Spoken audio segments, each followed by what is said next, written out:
যোৱাকালি সৰুবাই আঠমঙলা আছিল, চ' সেইকাৰণে ঘৰত আহিছিল আৰু আমাৰ আঠমঙলাৰ দিনাই পাৰ্টি দিয়ে।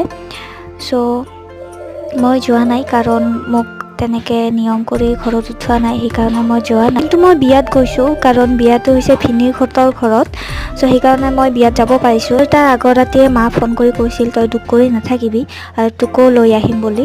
তো মই তেনেকৈতো দুখ কৰা নাছিলোঁ আৰু বেয়া পোৱা নাছিল, যিহেতু ভুলটো মই কৰিছোঁ, হয় নহয়। অলপতো সময় লাগিব ঘৰৰ মানুহক মোক মানি ল'বৰ কাৰণে।